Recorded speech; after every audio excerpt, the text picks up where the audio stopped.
नगर में रहने वाला भीमा अपनी पत्नी कमला और 6 महीने की बेटी रोमा के साथ रहता था। वो रोज नदी से मछलियां पकड़कर लाता और उन्हें बाजार में बेचकर अपने परिवार का भरण पोषण करता था। एक दिन भीमा अपनी पत्नी से बोला, अब आज थोड़ी तबीयत ठीक नहीं लग रही है। मैं सोच रहा हूँ कि नदी पर ना जाऊं और घर पर आराम कर लूं। तुम्हें तो कभी सर दर्द होता है, कभी पैर दर्द, सिर्फ काम पर ना जाने का बहाना देखते हो। नहीं कमला, मैं सच कह रहा हूँ, आज तबीयत ठीक नहीं लग रही। ठीक है, मत जाओ। आज मेरी भी तबीयत खराब है। मैं भी घर का कोई काम नहीं करूँगी, सिर्फ आराम करूँगी। अच्छा, तुम नाराज मत हो, मैं काम पर जाता हूँ। भीमा सीधा साधा था और कमला उतनी ही खराब। वो भीमा से लड़ने का कोई मौका नहीं छोड़ती।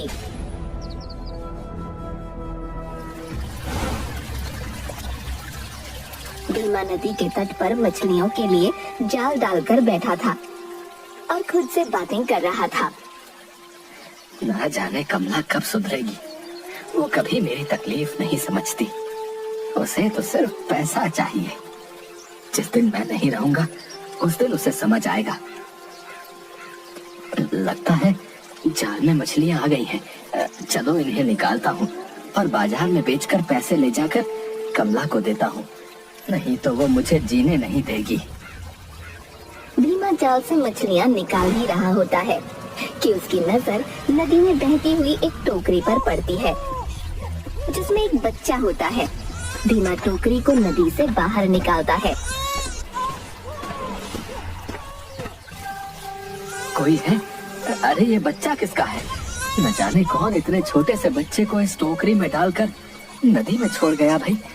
अरे कैसे लोग हैं दुनिया में। एक काम करता हूँ, इसे अपने साथ घर ले चलता हूँ, नहीं तो ये मर जाएगा।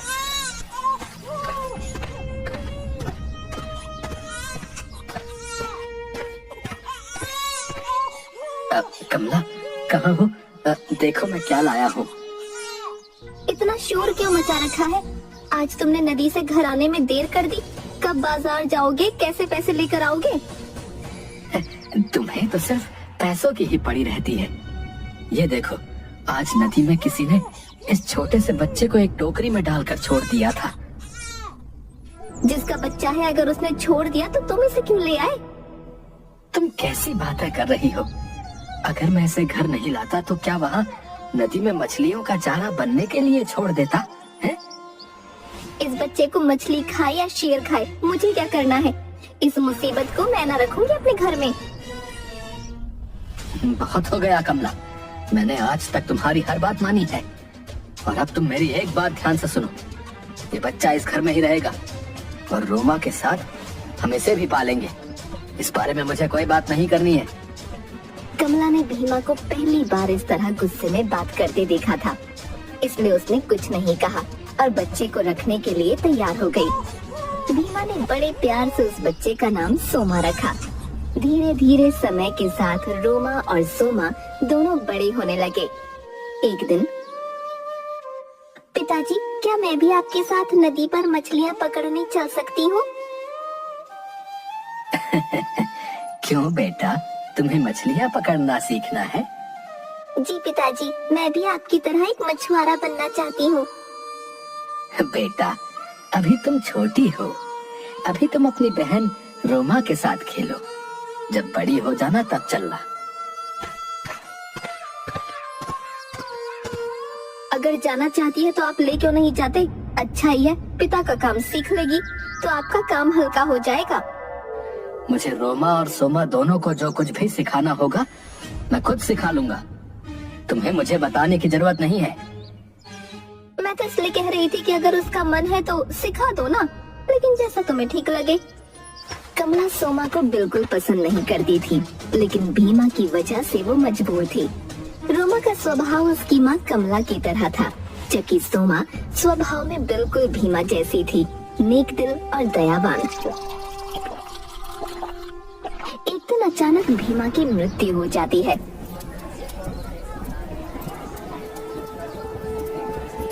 रोमा और सोमा बहुत दुखी होते हैं। बेटा रोमा, तू रो मत, ये तो नियति है, हम इसे बदल नहीं सकते। तुम्हारे पिता का साथ बस इतना ही लिखा था, तुम्हें हिम्मत रखनी होगी। हाँ माँ, लेकिन अब हम कैसे रहेंगे? हमारा घर कैसे चलेगा? पिताजी ही तो अकेले काम करने वाले थे।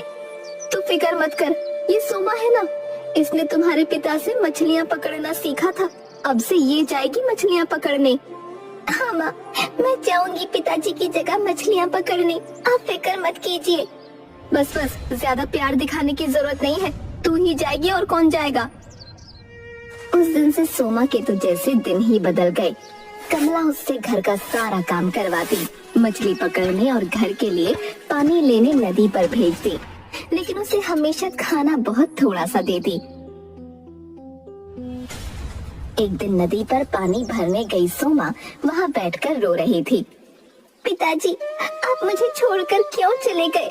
मुझे आपकी बहुत याद आती है, आपके सिवा कोई मुझसे प्यार नहीं करता। माँ तो मुझे ठीक से खाना भी नहीं देती, मैं क्या करूँ पिताजी, आप मुझे कोई रास्ता बताइए। लेकिन उसे कोई जवाब नहीं मिलता, वो घर आ जाती है। आ गई महारानी, नदी से पानी भरकर लाने में इतना वक्त लगता है क्या? माँ, पानी भरकर मटके भारी होते हैं, इसलिए मैं धीरे धीरे चलकर आती हूँ ताकि पानी गिर ना जाए। बस कर अपने बहाने, काम धाम ठीक से करती नहीं, खाना इतना खाती है। माँ, खाना तो आप मुझे आधा पेट देती है। जवाब देती है मुझे? रुक जा, तेरी अच्छे से मरम्मत करती हूँ, तब तेरा दिमाग सही होगा। और रोमा ये सब देखकर बड़ी खुश होती है। रोज सोमा नदी किनारे बैठकर पिता को याद करती और खूब रोती। एक दिन वो नदी किनारे बैठकर रो रही थी, तभी एक बूढ़ी औरत आती है। बेटा, क्या मुझे थोड़ा पानी पिलाओगी? हाँ अम्मा, जरूर पिलाऊंगी, आप पहले आराम से बैठ जाइए, मैं अपने घड़े से आपको पानी पिला देती हूँ। सोमा बूढ़ी औरत को उसकी इच्छा अनुसार पानी पिलाती है। तुम बहुत नेक दिल हो बेटी, तुमने मुझे पानी पिलाया, इसके बदले में मैं तुम्हें कुछ देना चाहती हूँ। मुझे कुछ नहीं चाहिए अम्मा। क्या तुम्हें किसी चीज की इच्छा नहीं? नहीं, मेरे पिताजी ने मुझे सिखाया था कि किसी की मदद बिना किसी लालच से करनी चाहिए। बूढ़ी औरत अपने दोनों हाथ जोड़ती है और वो एक परी बन जाती है। आप कौन हैं और ये आपने कैसे किया? सोमा, मैं इच्छा परी हूँ और मैं अपनी इच्छा से कोई भी रूप ले सकती हूँ। इच्छा परी? लेकिन आप मेरा नाम कैसे जानती हैं? सोमा, मुझे सब कुछ पता है, तुम रोज यहाँ बैठकर अपने पिता को याद करती हो और रोती हो, मैं सब जानती हूँ। मैं तुम्हें एक वरदान देती हूँ, आज के बाद तुम जब भी रोगी तब तुम्हारी आंखों से आंसू की जगह हीरे जवाहरात गिरेंगे। लेकिन मैं उन हीरे जवाहरातों का क्या करूँगी? तो तुम्हें क्या चाहिए? मुझे कुछ नहीं चाहिए। ठीक है, मैं तुम्हें एक और वरदान देती हूँ, तुम्हारी आवाज कोयल जैसी सुरीली हो जाए, तुम्हारा गाना सुनकर इंसान अपने दुखों को भूल जाएगा। इतना कहकर परी गायब हो जाती है और सोमा पूरे रास्ते वो गाना गाती हुई अपने घर वापस आती है। उसे गाना गाना बहुत पसंद था और अब तो उसकी आवाज इतनी सुरीली हो चुकी थी कि वो खुद का ही गाना सुनकर खुश हो रही थी। घर आकर, आ गई महारानी, कहाँ लगा दी इतनी देर? माँ, आज नदी पर मुझे एक परी मिली थी। क्या बकवास कर रही है? भला परियां होती है? हाँ माँ, परियां होती है। अपनी बकवास बंद कर, घर का काम देख, घर कैसे गंदा पड़ा है। सोमा बर्तन साफ कर ही रही होती है कि उसके हाथ से एक कांच का बर्तन गिरकर टूट जाता है। कमला सोमा को 2 थप्पड़ लगाती है। सोमा रोने लगती है, उसकी आंखों से आंसू की जगह हीरे जवाहरात गिरने लगते हैं। ये क्या? इसकी आंखों से आंसू की जगह हीरे जवाहरात गिर रहे हैं? हाँ माँ, इसकी आंखों से तो आंसू की जगह हीरे जवाहरात गिर रहे हैं। बताइए कैसे हो रहा है सब? सोमा खुद को संभालती है। माँ, मैंने आपसे कहा था ना, आज मुझे नदी पर एक परी मिली थी। उस परी ने मुझे आशीर्वाद दिया कि अब से जब भी मैं रोऊंगी मेरी आंखों से आंसू की जगह हीरे जवाहरात गिरेंगे। रोमा, आज नदी पर पानी भरने तू जाएगी, वहाँ बूढ़ी औरत को पानी पिलाकर तू भी वरदान ले आना। मैं जाऊंगी नदी पर, लेकिन मटका बहुत भारी होता है, मैं कैसे उठाकर लाऊंगी? तो ये छोटा सा मिट्टी का बर्तन लेकर जा और बूढ़ी औरत को इससे पानी पिलाना। रोमा वो मिट्टी का बर्तन लेकर नदी किनारे जाती है। परी अपने असली रूप में ही रोमा के सामने आती है। बेटा मुझे पानी पिला दो। नहीं नहीं, ये पानी तो बूढ़ी औरत के लिए है, मैं उसका इंतजार कर रही हूँ, उसे ही पानी पिलाऊंगी। तुम कितनी बदतमीजी से बात करती हो, क्या तुम्हारे घर वालों ने तुम्हें तमीज नहीं सिखाई? तुम मेरा समय मत खराब करो, यहाँ से चली जाओ। वैसे ही इतनी दूर चलकर आई हूँ, थक गई हूँ, ऊपर से तुम मुझे परेशान कर रही हो। तुम सच में बहुत बदतमीज लड़की हो। मैं बद्दुआ देती हूँ, अब से जब तुम अपना मुंह खोलोगी तुम्हारे मुंह से कौवे की आवाज निकलेगी। परी गायब हो जाती है।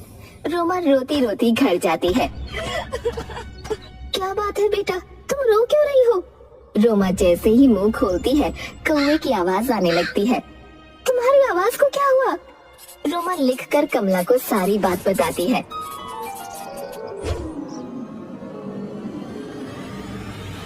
ये सब इस सोमा की वजह से हुआ है, इसने हमें पूरी बात नहीं बताई होगी, ये जानबूझकर ऐसा करती है। नहीं माँ, मैंने सब कुछ सच सच बताया था। कमला सोमा को मारकर घर से बाहर कर देती है। मैं क्या करूं? माँ को हमेशा मेरी ही बात गलत लगती है, भला मैं क्यों अपनी बहन का बुरा चाहूंगी। सोमा घर के बाहर पेड़ के नीचे लेट जाती है। थोड़ी देर बाद गाना गाने लगती है।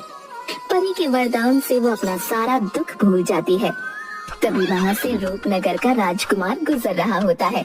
वो सोमा की आवाज सुनकर आता है। उधर सोमा का गाना सुनकर कमला भी घर का दरवाजा खोल देती है और सोमा को घर के अंदर ले लेती है। घर में कोई है क्या?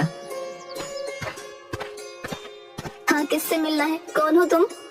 मैं इस नगर का राजकुमार हूँ और यहाँ पर एक सुरीले गाने की आवाज सुनकर आया हूँ। वो गाना कौन गा रहा था? कमला अंदर आती है और रोमा को बाहर ले जाकर राजकुमार के सामने खड़ा कर देती है। राजकुमार, ये मेरी बेटी रोमा है, यही गाना गा रही थी। आपकी आवाज बहुत सुरीली है, आप बहुत अच्छा गाना गाती हैं। आपकी जादुई आवाज सुनकर मैं अपने सारे दुख भूल गया।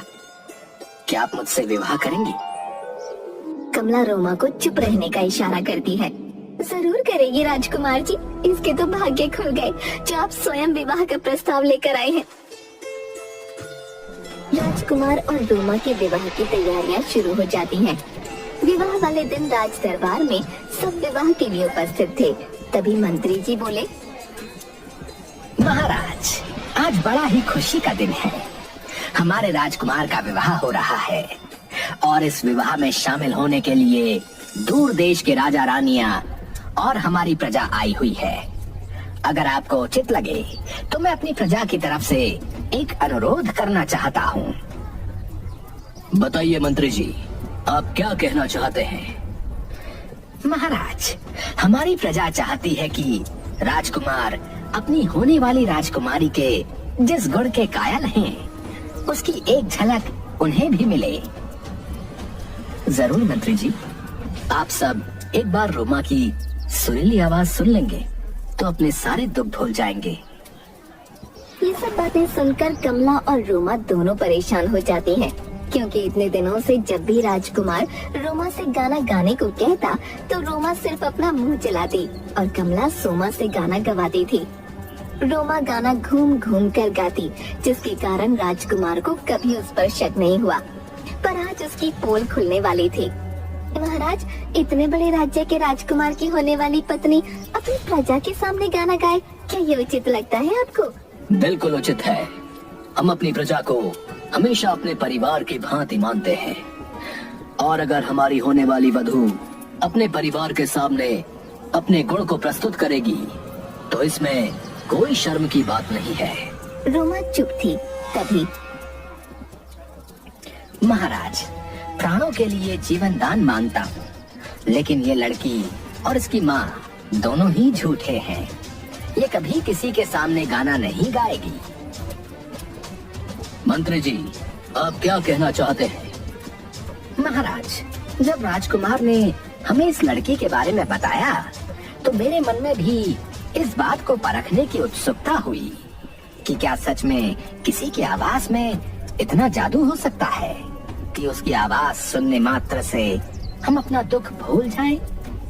बस अपनी यही उत्सुकता शांत करने के लिए मैं इस लड़की के घर गया, परंतु मैंने वहाँ जो देखा वो देखकर तो मेरे होश ही उड़ गए। आपने क्या देखा मंत्री जी?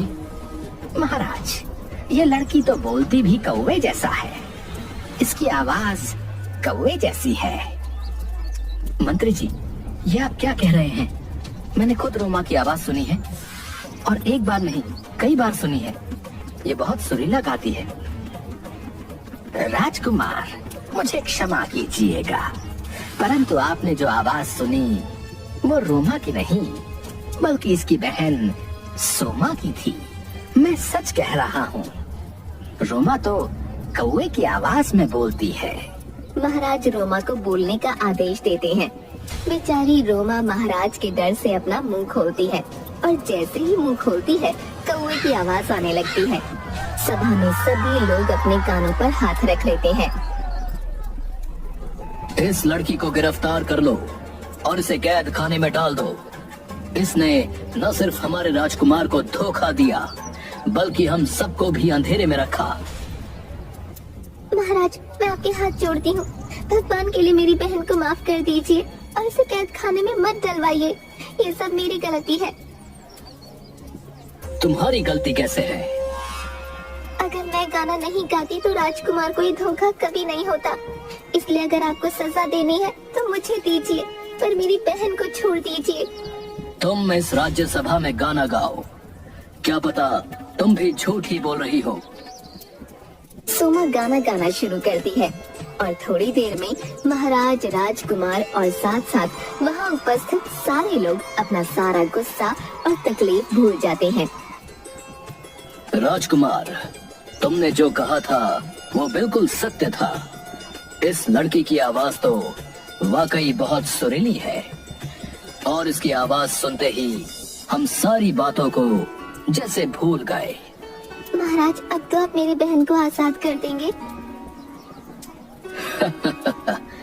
हम तुम्हारी बहन को आजाद कर देंगे, परंतु अब हम तुम्हारी बहन रोमा की जगह तुम्हारे सामने अपने पुत्र के विवाह का प्रस्ताव रखते हैं। क्या तुम्हें ये विवाह स्वीकार है? सोमा माँ की तरफ देखती है।